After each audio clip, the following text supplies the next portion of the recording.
No, I'm sorry, this one isn't about you. Shoo, go on. I told you, this is different bears. This isn't Takinoko, this is a different game. Come on, go.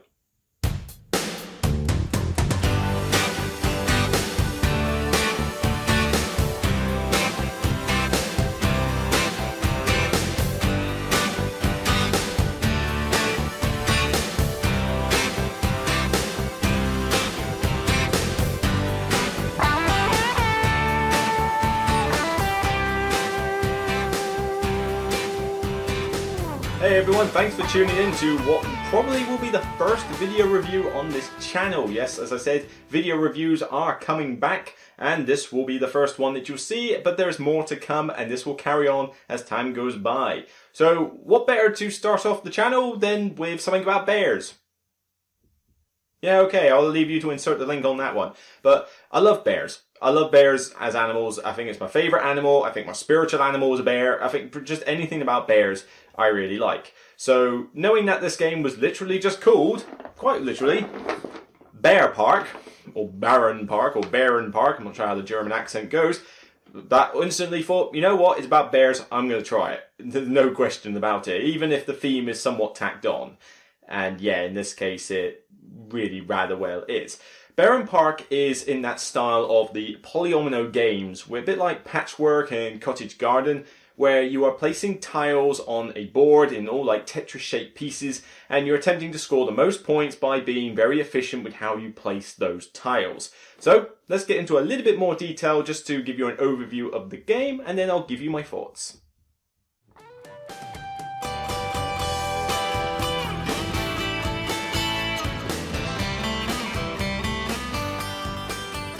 In Barenpark, you are building, let's face it, a bear park. You start off with a grid of 4x4 and you have other tiles that you can build during the game.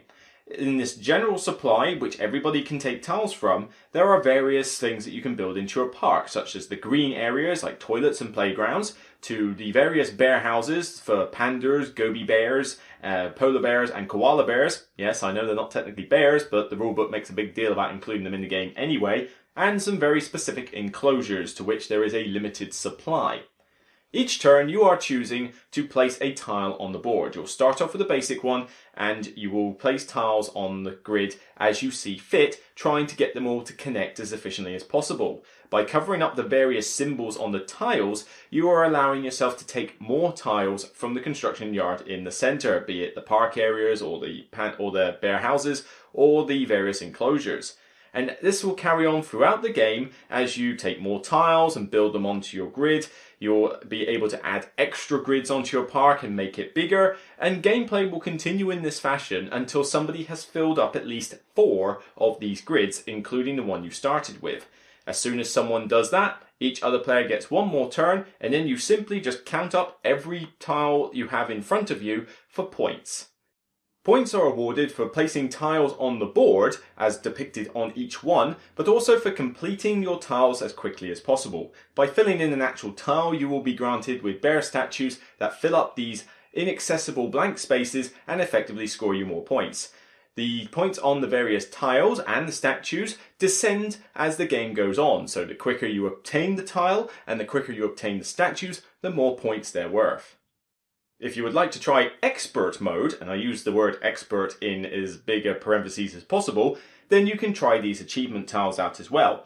These allow you to gain further points, again with diminishing returns, based on achieving certain things with the design of your park. This may include gaining multiple tiles to do with a specific bear, letting your park tiles, your various green tiles, go in a particular order or in a particular way, or to design the rest of your park in certain shapes and sizes, etc. There's a lot of these, but you will only use 3 in a particular game, and that is pretty much it. You simply go through the motions until the game is finished, and then at the end, you total up every number that's in front of you. No complex multiplication tables or anything, you literally just take every number and add it together. This gives you a final score. Winner is the one with the most points. Pretty simple, so let me get on to my thoughts.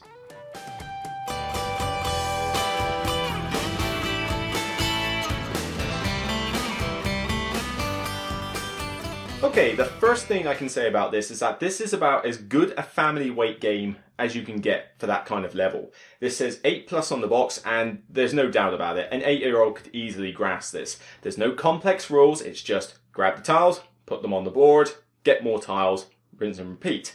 So it is it's definitely not a meaty game, let's put it that way. So the really hardcore strategic gamers are not going to get as much out of this. But for families, this is perfect. It's so simple to teach, it is easier to teach, I would argue, than the likes of Patchwork and even Cottage Garden to that extent, which this one could be compared to. The theme is very light-hearted and it's pretty much taped on. I mean, the fact that it's called Bear Park, it could have been called Llama Park for all it mattered. It's literally just pictures to depict those. At the end of the day, it's about the various shape pieces and how you put them on the board. But to be honest, is that any different to making quilts or building flower beds? It works the same way. And look at Feast for Odin, for example, and look where the theme went with that one. This one, though, just hits it out of the park in terms of being a nice, simple, charming family weight game with rules that are straightforward. The designer, Phil Walker Harding, has also been known for doing games like Sushi Go Party, and Imhotep, and also Archaeology the card game. All these games are very simple, they're very accessible, they're pretty much all gateway level, and all depict different types of themes. And some are dry, some are thematic, it kind of varies. But this designer seems to be doing pretty well at doing these gateway level games, games that are generally quite simple, but also very accessible to not only gamers, but non-gamers, and even children alike. And that's a good thing. I think we need more people like that, because we're getting flooded with too many complex games as it is. It takes from 30 to 45 minutes typically for a game. I've never had it go any longer than 45 minutes after teaching. Yeah, you've got to teach the game, but even then, the rulebook is literally like a 3-page sheet booklet. It's pretty straightforward, and you will have taught this game in about 5 minutes, and you'll be ready to play, and then 45 minutes later max, you'll have already finished. There's very little reason to gain analysis paralysis, because your turns are fairly straightforward, but that's not to say that it's autopilot. You do have to consider where you're putting these tiles. You do have to plan ahead a little, because there's no point just going, well, here's a tile and I just shove it down there. Well, no, because then you look ahead and it's like, ooh, I've built myself into a corner here. And that means that you do have to at least pay attention to what's going on. But the turns are super fast. You literally just, you place a tile, check the symbols, gain more tiles, and that's about it. The rest of the turn phase is purely optional. When you complete a tile, you get the bear statue, and when you complete an achievement, you gain the achievement token. But they're all optional, because they won't happen every round. So pretty much, you're just putting a tile down, check the symbols, get a tile, turn over, next player. And even 4 players with this goes super quickly. The game scales from 2 to 4 pretty well, because you have different amounts of starting tiles for the various park elements, things like food stalls and toilets and playgrounds, etc. But the panda houses will also, panda, I've got that Takinoko thing in my mind. The bear houses will also scale by player count, and so you'll have the different point values in each, but the enclosures will be there for every game. There's very little else to say about this, really. I mean, the artwork, some people complain about the cover. I don't think it's that bad, really. I mean, okay, the bear has you probably won't be able to see with the focus, but the bear has a little bit of a weird expression, I admit. He's kind of looking at his park ranger as if he's thinking, lunch. But, it's typical Mayfair and Lookout style artwork, and it's very colourful. It pops out when it's on the table. It doesn't look bland in any way, shape or form. And it just seems to be a very nice, charming little game. Now, it's not something that I want to play over and over again, but every once in a while, when I just want a simple game about Tetris pieces, I'll probably go on to this one. Patchwork is a very good 2-player game of this, but there's the problem. It's only 2 players. 2-player games are hard for me to get to the table, and obviously 2 players is quite restrictive. 2 to 4, easy. I would definitely say I actually prefer this to Cottage Garden, which is the closest thing I could compare it to. Cottage Garden, you were building flower beds on similar grids, and you had flower pots and cats that you put into the blank spaces, but effectively you were doing the same thing. You took tiles and you placed them on and tried to be efficient. That one was a little bit more thinky, but I also think it was a little bit more bland, and some people could take a while to think on their turns. Here, no problem. The turns are really fast. We're not talking but you certainly shouldn't be going there going, come on, make a move. Come on, it won't happen. Kids will get into this because of the cutesy theme, I mean, what kid doesn't like bears? whether it's a teddy bear or a panda bear, or in this case, a marsupial koala bear. I guess they ran out of bears, I don't know. But no one's going to really say, oh, I'm offended by this or anything like that. The theme is cutesy, it's light-hearted, the game is very light, the rules are straight up simple. It's just a very nice, pleasant game. I've taken it to, in fact, earlier on today I was at a Dice Portsmouth event showcasing some more gateway level games, and I taught this one to 2 other people, no problem. Taught it in 5 minutes, we played it in 45, and both of them liked it. It's just one of those little harmless games that's just nice to have in the collection. I think if you are into these or you want to have one of these Tetris style games in your collection, I think this is a good one to go for. So in summary, a very light, nice, charming, family level gateway game. It's not one that I'm going to play on a regular basis, in the sense I'm not going to go over and over it again. And certainly if you're into more hardcore gamers, the big Euro games and that sort of thing, you're not going to get much out of this. This is a very simple, entry level accessible game.